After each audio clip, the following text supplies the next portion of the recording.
Home remedies जो होती हैं ना, ये जरूरी इसलिए होती हैं कि जब भी किसी बंदे को कोई प्रॉब्लम आती है तो वो ऐसे तो नहीं होता कि जी अभी उसको पता चलेगा कि मुझे रात 2 बजे फ्लू होगा, 3 बजे, किसी भी वक्त हो सकता है। अगर मेल है, बड़ी उम्र में है, तो उसको चाहिए वो ब्लैक कॉफी का यूज करे, ग्रीन टी का इस्तेमाल करे, लेमन ग्रास कावे का इस्तेमाल करे, जोहर जोशांदे का इस्तेमाल कर सकता है, या नीम गर्म पानी के अंदर हनी का इस्तेमाल करके भी वो फ्लू से अपनी आपकी रिकवरी की तरफ जा सकता है।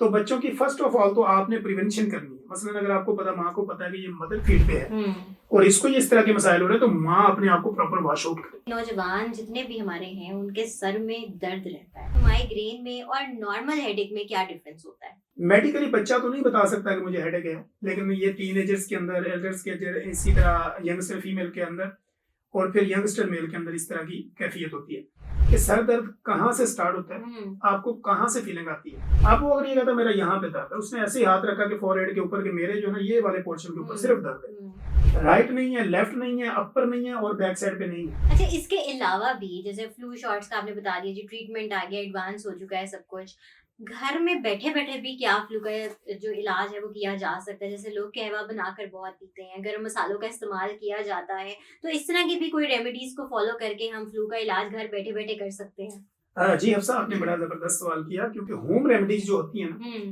ये जरूरी इसलिए होती हैं कि जब भी किसी बंदे को कोई प्रॉब्लम आती है तो वो ऐसे तो नहीं होता कि जी अभी उसको पता चलेगा कि मुझे रात 2 बजे फ्लू होगा, 3 बजे, किसी भी वक्त हो सकता है। उस वक्त आपकी जो है वो अपॉइंटमेंट किसी कंसल्टेशन के पास या किसी कंसल्टेंट के पास आप जाना चाह रहे हैं, जीपी के पास या किसी फिजिशियन के पास, वो अवेलेबल है या नहीं है। फौरी तौर पे आपको एक प्रॉब्लम आ गई तो अब आपने होम रेमेडी के तौर पे क्या करना होता है। अगर मेल है, बड़ी उम्र में है, तो उसको चाहिए वो ब्लैक कॉफी का यूज करे, ग्रीन टी का इस्तेमाल करे, लेमन ग्रास कावे का इस्तेमाल करे, जोहर जोशांदे का इस्तेमाल कर सकता है, या नीम गर्म पानी के अंदर हनी का इस्तेमाल करके भी वो फ्लू से अपनी आपकी रिकवरी की तरफ जा सकता है। अब अगर ये सारे प्रोसेस करने के बावजूद भी आपका फ्लू ठीक नहीं हो रहा, तो फिर आपको कंसल्टेशन लेनी है, सेल्फ मेडिकेशन नहीं करनी। अब यही मसला अगर बच्चों में हो, तो बच्चों की फर्स्ट ऑफ ऑल तो आपने प्रिवेंशन करनी है। मसलन अगर आपको पता, माँ को पता है कि ये मदर फीड पे है और इसको ये इस तरह के मसाइल हो रहे हैं, तो माँ अपने आप को प्रॉपर वॉश आउट करे, बच्चे को वॉश करे प्रॉपर। इसी तरह अगर वो फीडर पे है तो फीडर की प्रॉपर वॉशिंग करे, उसको स्टरलाइज करे, नीम गर्म पानी से धोए, और जो दूध उसको दे रही है वो नॉर्मल टेम्परेचर पे दे, वो ठीक हो जाएगा। अब घरों में बच्चे चूंकि छोटे होते हैं तो वो लाडले भी होते हैं और ज्वाइंट फैमिली सिस्टम भी होते हैं। वहां पे मामू, चाचा, ताया, कोई भी आता है वो बच्चे को हाथ लगाता है। इसी तरह आंटियां आती हैं, वो हाथ लगाती हैं, वो बाहर से आई, उन्होंने हैंड वॉश किए नहीं किए, तो उन्होंने वायरल जो है ना वो ट्रांसफर कर दिया, बच्चे को किस किया या बच्चे को हाथ लगाया या बच्चे को प्यार किया, तो इस सूरत में भी उनको फ्लू हो सकता है।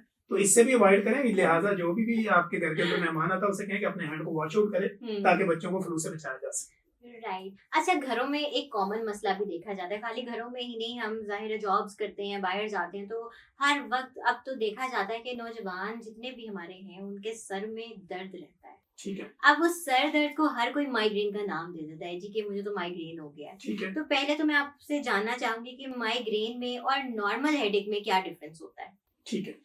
अच्छा हफ्सा, आपने टॉपिक आज इतने इंटरेस्टेड और यूनिक किस्म के ढूंढे हुए हैं कि मुझे ये लगता है कि ऑडियंस को इसकी जरूरत भी है। जैसे आपने हेडेक की बात की, बच्चों में अगर ये हेडेक हो सुबह के टाइम 7 बजे से 9 बजे के दरमियान, तो ये होता है स्कूल गोइंग हेडेक, कि बच्चा जो है ना वो स्कूल जाना नहीं चाह रहा और वो कह रहा है कि मुझे जो है ना सर दर्द है, मेरा सर जकड़ा हुआ है, पकड़ा हुआ है। इसी तरह टीनेजर्स की बात करें, यूनिवर्सिटी गोइंग लड़कियां लड़के जो भी हैं, जब उनका कोई एग्जाम सर के ऊपर हो, उनकी तैयारी ना हो, तो वो फिर माँ बाप के साथ इस तरह का बहाना बना के एक हेडेक तो ये हो गया।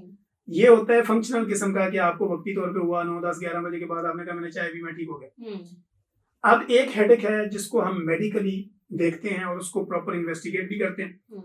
मेडिकली बच्चा तो नहीं बता सकता कि मुझे हेडेक है, लेकिन ये टीनेजर्स के अंदर, एल्डर्स के अंदर, इसी तरह यंगस्टर फीमेल के अंदर और फिर यंगस्टर मेल के अंदर इस तरह की कैफियत होती है।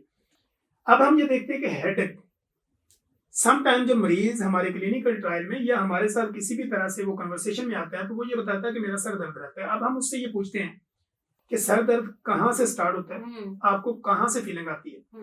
अब वो अगर ये कहता मेरा यहाँ पे दर्द है, उसने ऐसे ही हाथ रखा कि फॉरहेड के ऊपर, कि मेरे जो है ना ये वाले पोर्शन के ऊपर सिर्फ दर्द है, राइट नहीं है, लेफ्ट नहीं है, अपर नहीं है और बैक साइड पे नहीं है। तो अब हम ये देखते हैं कि ये हेडेक कब शुरू हुआ था, कब से खत्म होगा, या कभी कभी होता है या आपको रेगुलर अटैक आते रहते हैं। अगर तो ये नॉर्मली हुआ, वो सिर्फ ये कह रहा है कि मेरे यहाँ पे बस दर्द है और आज ही हुआ, या कभी एक बार हो जाता है 2, 4, 6 महीने बाद, तो फिर हम क्या करते हैं, सिंपल पैरासीटामोल को देते हैं। सम टाइम होता है कि उसकी बॉडी के अंदर टेम्परेचर डेवलप हो रहा होता है, या कोई चीज उसने ऐसी खा ली होती है जो उसका स्टोमिक जो है प्रॉपर उसको डाइजेस्ट नहीं कर पा रहा, या इसकी तीसरी कैफियत ये होती है कि वो लोग जो आयरन डेफिशिएंट है, मेल हो या फीमेल हो, उनके ऑप्टिकल नर्व जो आंखों के पट्टे कमजोर होने की वजह से भी उनके फोरहेड के अंदर दर्द रह सकता है। अब इससे अगर हम आगे हेडेक से जब आगे आप जाएंगी तो मैं उसको मजीद एक्सप्लेन करूंगा, लेकिन चूंकि हेडेक जो है ना इसकी टाइप्स यही है कि अगर फ्रंट पे हो रहा है तो अब हम इसको होम रेमेडी के तौर पे कैसे ट्रीट करते हैं। होम रेमेडी के तौर पे जब हम देखते हैं कि इसको फोरहेड के अंदर पेन फील हो रहा है तो हम उसको कहते हैं एक बॉयल एग का इस्तेमाल कर लें। बॉयल एग लें, लेकिन उसके ऊपर कोई नमक का छिड़काव ना करें, काली मिर्च का छिड़काव ना करें, सादा बॉयल एग लें और विद योग कंप्लीट एग लें और फिर पानी का भरपूर इस्तेमाल करें, कैल्शियम का इस्तेमाल, वेजिटेबल और फ्रूट्स का इस्तेमाल करके नॉर्मल टेम्परेचर में रह के आप अपनी हेडेक को खत्म कर सकते हैं। राइट।